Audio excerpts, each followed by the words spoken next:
WUSA 9 is working to make an impact for a woman in need. The mother of 4 living in Section 8 housing reached out to us earlier this week. Yeah, Phyllis Jones says she was told her apartment was move-in ready.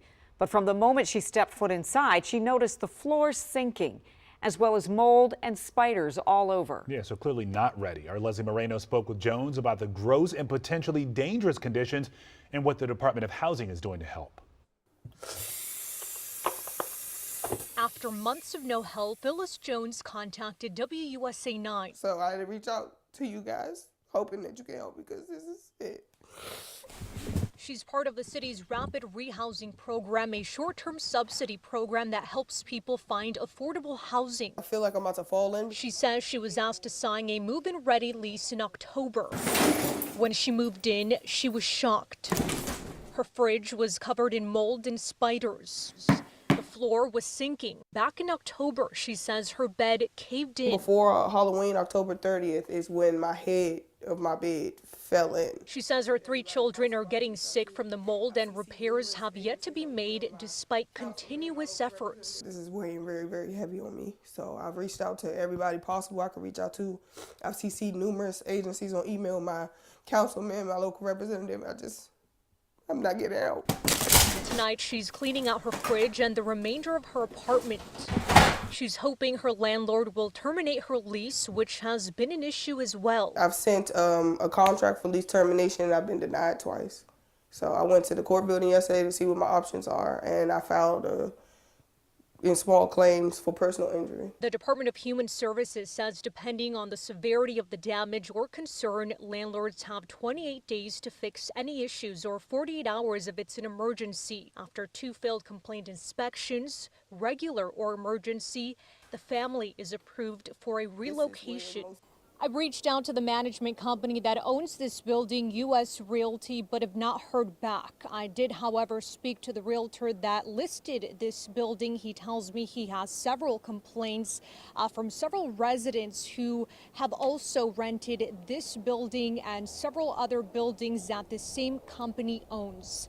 In Southeast D.C., Leslie Moreno, WUSA 9.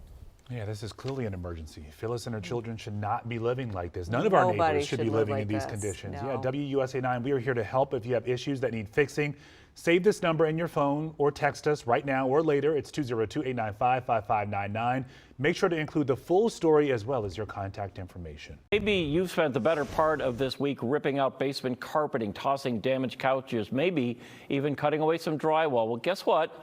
You might not be done with your cleanup efforts. Stephanie Quirk is live in Milwaukee tonight with a warning from the health department about mold. And Steph, you were in some basements today where mold has already formed. Yeah, Ted, I was. And at this point, we still don't know the number of how many people were impacted by these floods. But what I do know is that the number of challenges for the people who were just keep piling up.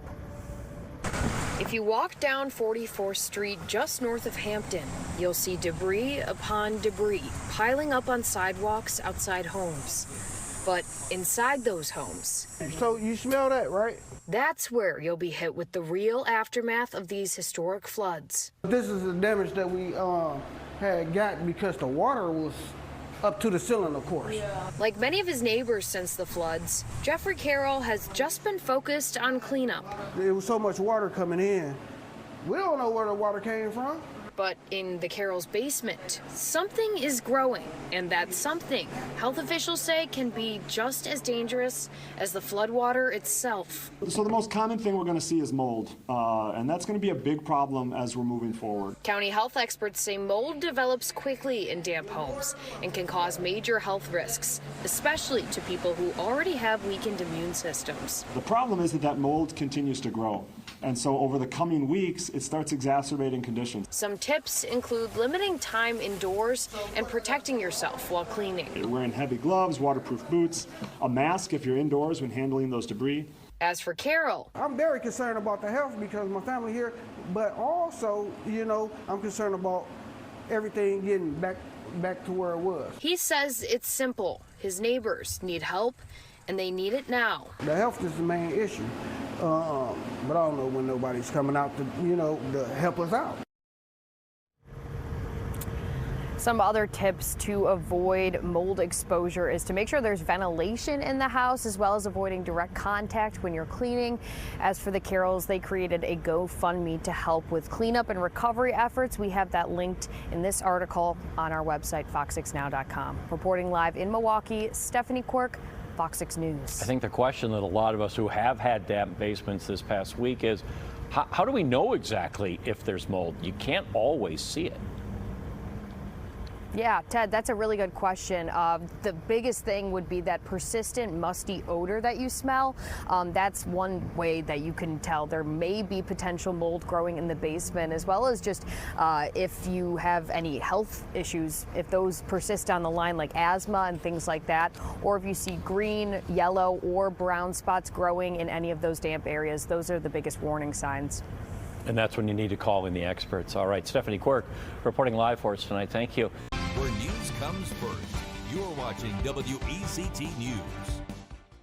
People living in a public housing complex in Burgaw have complained about mold inside their units. Well, tonight we're hearing from a mom who fears what that mold could do to the health of her 6 children, including a newborn. WECT's Ava Brengord talked to that mom today. What did she have to say, Ava? Well, John, she's worried about her family's health. We've reported that mold testing was done last year at 7 Oaks Apartments in Burgaw, but now neighbors say not much has changed. For one Burgaw mother, she calls her lease at 7 Oaks Apartments toxic. I don't want to see none of my kids dying from mold. You can see mold growing on the ceiling of her apartment. It's on her family's clothes, even on her children's toys.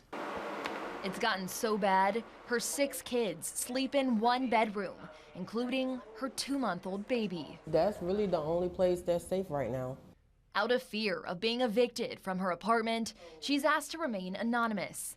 She decided to speak out after saying the mold problem has gone on long enough. It's very frustrating. And I get tired of, I emailed them, Pender County Housing, and let them know mold is growing over my kids' beds. The Pender County Housing Authority oversees the apartment complex. The agency conducted mold testing in all 40 units back in 2024. Last year, this mother's apartment tested positive for one type of mold, but she says nothing has been done since to fix the problem in her unit. Nobody came over here, and I'll be home. Nobody came here. In a statement to WECT, Housing Director Brianna Martindale says renovations were made to 8 units, air duct cleanings have taken place, and carpet cleanings are scheduled for later this week. But when we asked if the county has retested the apartments for mold this year, Martindale said, "We are moving quickly to complete these improvements while ensuring safe, healthy housing for residents." She ended her statement by saying, "No residents are living in apartments with mold." But this mother of 6 says she has evidence that is not true.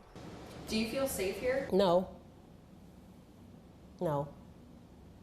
Because of my health. I don't want to. I got to be able to live for my kids. My kids got to be able to have a mom. I'm a single parent. I'm doing it by myself as it is. And until changes are made, this is her family's reality for now. As of tonight, the Pender County Housing Authority has not responded to our question on whether the county plans to retest all 40 units at 7 Oaks. You can read the county's full statement on this story on the WECT News website right now. Ava Brengord, WECT News.